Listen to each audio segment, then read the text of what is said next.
And these are yellow, delicious apples, just the way you get them out of the grocery store. And for this, we're going to be stuffing the apples. So you want, 4 or 5 apples. I put them in a baked dish.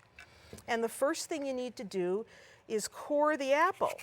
So you just go down and get that core out. See, this is a great little tool. And if you don't think that hole is big enough, you can go back again and just make it a little bigger, or make another hole right on the side of where you just went through, so that you have a pretty good hole. Place all of the apples in the baked dish. And then I like to use figs, fiki. And today we're using fiki seiki. And that means dried figs. And this is how they are when you get them. You see, they're pretty durable. But if you soak them in water, or if you want to soak them in juice, then they become very pliable. You see, just like that. And you want to take off that stem end at the top. So you take that little stem end off and get rid of that. And when they're very soft, well, then they just cut, you see, so easily.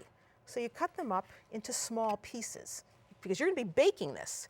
And with the figs, you want apricots. Here we're using dried apricots, and they can be rather sticky. So you can do a little trick of getting the fruits cut very easily by oiling your knife first with a little bit of olive oil.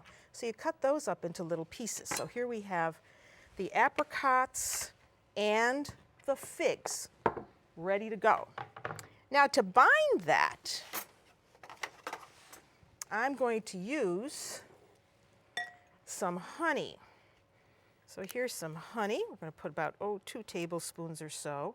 Did I tell you that was about 5 figs I used, and 4 apricots, depending on how big they are, 4 or 5 apricots. So you add a little honey there. And then if you happen to have some nuts around, almonds, walnuts, you can toast them. Add that to your fruit mix. These are all healthy ingredients. And it's going to be rather sticky when you put this into the apples, but I think you have better control if you use your fingers than trying to use a spoon. So once you have it all mixed well, then you take some of that mixture and pack it really well into the apple. Really, don't be afraid to push that mixture right down in there.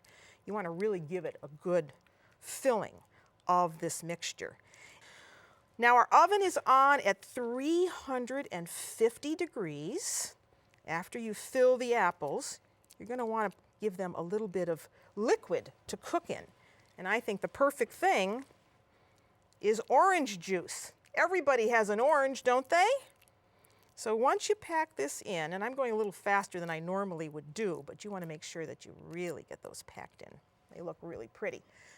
I'll wash my hands now before we do the next thing. You want to have some butter ready.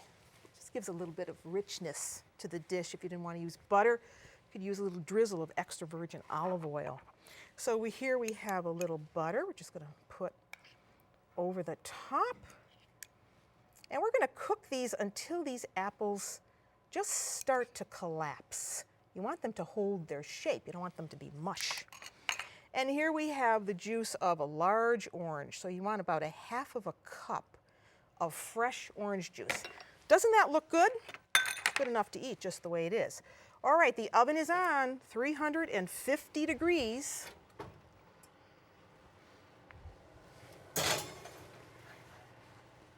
That's all there is to baked apples.